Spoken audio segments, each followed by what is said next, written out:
नमस्कार दोस्तों, एक बार फिर से आपका दमन जी के क्लासेज में हार्दिक स्वागत है। दोस्तों, राजस्थान के प्रमुख व्यक्तित्व का दूसरा भाग आज हम पढ़ने जा रहे हैं। तो दोस्तों, वीडियो शुरू करते हैं, टॉपिक शुरू करते हैं। विजय सिंह पथिक। विजय सिंह पथिक विजय सिंह पथिक का जन्म कहाँ पर होता है? विजय सिंह पथिक का जन्म होता है बुलंदशहर में।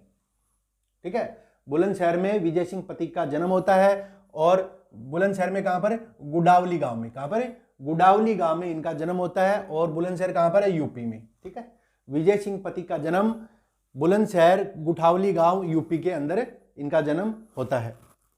संपूर्ण भारत में किसान आंदोलन के जनक, संपूर्ण भारत में किसान आंदोलन के जनक किसको माना जाता है? विजय सिंह पथिक को संपूर्ण भारत में किसान आंदोलन का जनक माना जाता है। इन्होंने किसान आंदोलन शुरुआत करने में महत्वपूर्ण भूमिका निभाई थी। इनके बचपन का नाम था भूप सिंह। विजय सिंह पथिक के बचपन का नाम था भूप सिंह। ठीक है, विजय सिंह पथिक के बचपन का नाम क्या था? भूप सिंह इनके बचपन का नाम था। और रास बिहारी बोस ने इनको बिजोलिया भेजा। ठीक है, बिजोलिया जो किसान आंदोलन था उसको शुरू करने में महत्वपूर्ण भूमिका निभाई विजय सिंह पथिक ने। और इनको किसने भेजा? रास बिहारी बोस ने इनको बिजोलिया भेजा था। 1915 ईस्वी में इन्होंने विद्या प्रचारिणी सभा का गठन किया। 1915 ईस्वी में विजय सिंह पथिक ने विद्या प्रचारिणी सभा का गठन किया था, जिसका अध्यक्ष बनाया गया था हरिभाई किंकर। किसको अध्यक्ष बनाया गया था? हरिभाई किंकर को अध्यक्ष बनाया गया था विद्या प्रचारिणी सभा का। साधु सीताराम दास के आग्रह पर 1916 ईस्वी में बिजोलिया किसान आंदोलन का नेतृत्व इन्होंने किया। 1916 ईस्वी में विजय सिंह पथिक ने बिजोलिया किसान आंदोलन का नेतृत्व किया। और किसके कहने पर, किसके आग्रह पर? साधु सीताराम दास। ठीक है, साधु सीताराम दास के आग्रह पर इन्होंने क्या किया? बिजोलिया किसान आंदोलन का नेतृत्व स्वीकार किया। टोडगढ़ दुर्ग में बंदी बनाया गया। विजय सिंह पथिक को टोडगढ़ दुर्ग में बंदी बनाकर रखा गया।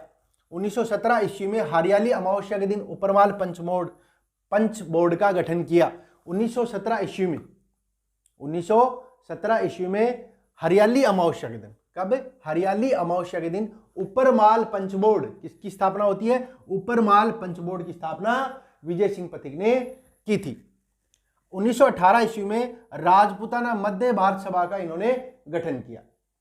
ठीक है, विजय सिंह पथिक ने 1918 में राजपूताना मध्य भारत सभा का गठन इन्होंने किया। 1919 ईस्वी में वर्धा में, कहां पर? वर्धा में राजस्थान सेवा संघ की स्थापना की। 1919 ईस्वी में वर्धा में राजस्थान सेवा संघ की स्थापना इन्होंने की। और 1920 ईस्वी में अजमेर इसको स्थानांतरित कर दिया। 1920 ईस्वी में राजस्थान सेवा संघ को अजमेर ट्रांसफर कर दिया, स्थानांतरण इसका कर दिया। इन्होंने एक पुस्तक लिखी थी, what are the Indian states. Vijay Singh Pathik ने एक पुस्तक लिखी थी जिसका नाम था what are the Indian states. ठीक है, नवीन राजस्थान नामक अखबार इन्होंने निकाला अजमेर से। ठीक है, नवीन राजस्थान नाम से अखबार इन्होंने अजमेर से निकाला, जिसके बाद में इसका नाम बदल कर रख दिया गया तरुण राजस्थान। ठीक है, नवीन राजस्थान नामक समाचार पत्र निकाला। कहां से निकाला? अजमेर से निकाला। और फिर इसका नाम बदल कर क्या रख दिया गया? तरुण राजस्थान इसका नाम कर दिया गया। राजस्थान केसरी नामक अखबार इन्होंने वर्धा से निकाला था। राजस्थान केसरी नामक अखबार इन्होंने वर्धा से निकाला था। तो नवीन राजस्थान और राजस्थान केसरी दो अखबार महत्वपूर्ण हैं जो कि विजय पथिक से संबंधित हैं।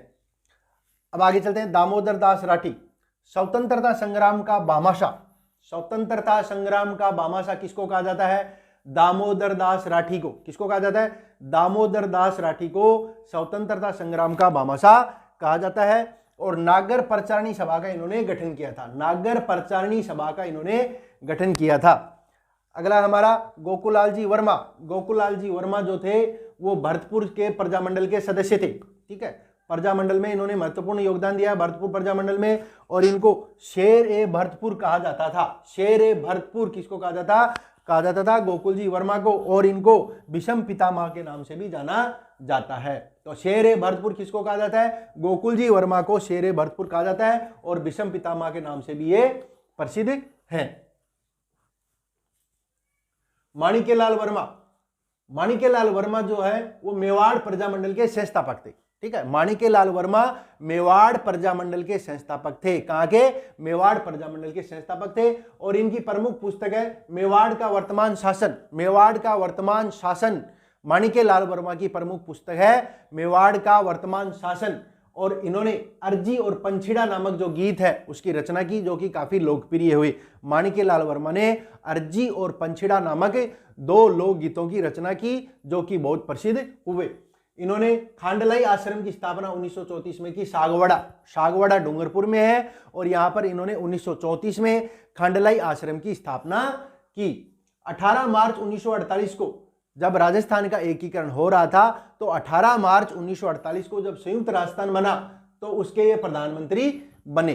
ठीक है, 18 मार्च 1948 को संयुक्त राजस्थान के प्रधानमंत्री कौन थे? माणिक्यलाल वर्मा। और इनको मेवाड़ का गांधी कहा जाता है। मेवाड़ का गांधी कहा जाता है। किसको? मेवाड़ का गांधी किसको कहा जाता है? माणिक्यलाल वर्मा को मेवाड़ का गांधी कहा जाता है। भोगीलाल पांड्या को बागड़ का गांधी कहा जाता है।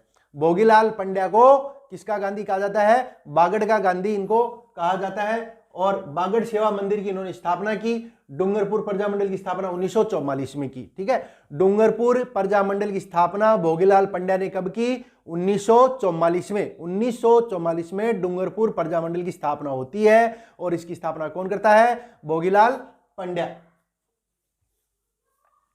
हरिजन सेवा समिति की स्थापना इन्होंने की थी। ठीक है, हरिजन सेवा समिति की स्थापना इन्होंने की थी। मोतीलाल तेजावत का जन्म होता है कोल्यारी गांव में। यह प्रश्न कई बार आ चुका है एग्जाम में। मोतीलाल तेजावत का जन्म कहां होता है? कोल्यारी गांव में होता है। और कोल्यारी गांव कहां पर है? उदयपुर में आता है। कहां पर आता है? उदयपुर में आता है। इनको बावजी कहा जाता है, आदिवासियों का मसीहा।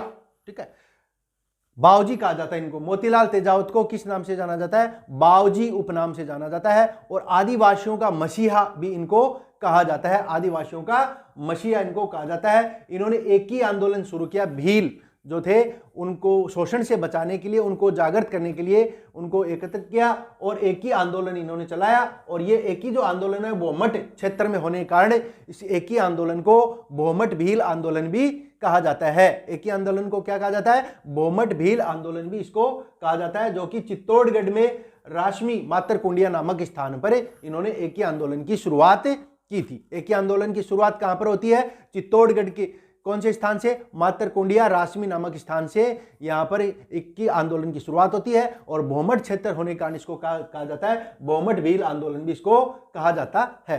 रामनारायण चौधरी ने हरिजन सेवा संघ की स्थापना की 1932 में।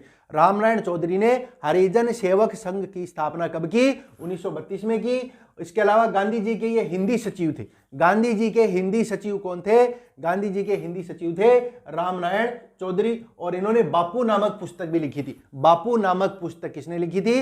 रामनारायण चौधरी ने बापू नामक पुस्तकें लिखी थी। हरिभाऊ उपाध्याय गांधी आश्रम हटुंडी में इन्होंने सस्ता साहित्य मंडल और गांधी आश्रम की स्थापना इन्होंने की थी। सस्ता साहित्य मंडल और गांधी आश्रम की स्थापना किसने की? यहां पर हटुंडी में की थी हरिभाऊ उपाध्याय ने। और अजमेर मेरवाड़ के प्रथम और एकमात्र मुख्यमंत्री थे। अजमेर मेरवाड़ा जो था उसके एकमात्र और प्रथम मुख्यमंत्री कौन थे? हरिभाऊ उपाध्याय थे।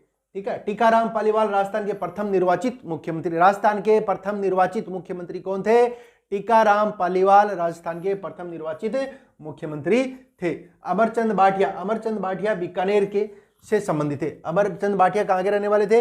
बीकानेर के रहने वाले थे। और 1857 की क्रांति का भामाशाह इनको कहा जाता है। 1857 की क्रांति का भामाशाह किसको कहा जाता है? अमरचंद भाटिया को 1857 की क्रांति का भामाशाह कहा जाता है। 1857 की क्रांति में राजस्थान से शहीद होने वाले प्रथम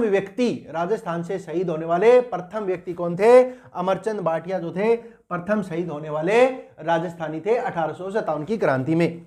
हरिदेव जोशी 3 बार मुख्यमंत्री रहे। हरिदेव जोशी राजस्थान के कितनी बार मुख्यमंत्री रह चुके हैं? हरिदेव जोशी राजस्थान के 3 बार मुख्यमंत्री रह चुके हैं और इन्होंने 26 जनवरी 1987 को संभागीय जो व्यवस्था थी वो बंद कर दी गई थी, उसको वापस इन्होंने 1987 में 26 जनवरी 1987 को संभागीय व्यवस्था को, संभागीय प्रणाली को वापस इन्होंने शुरू किया था हरिदेव जोशी ने। तो दोस्तों स्क्रीनशॉट लेना चाहो तो ले सकते हो। तो ठीक है दोस्तों, आज का टॉपिक आपको कैसा लगा कमेंट करके जरूर बताएं। जल्द मिलते हैं नेक्स्ट टॉपिक में, इसी का तीसरा भाग, राजस्थान के प्रमुख व्यक्तित्व का तीसरा भाग, उसमें मिलते हैं। तब तक के लिए नमस्कार।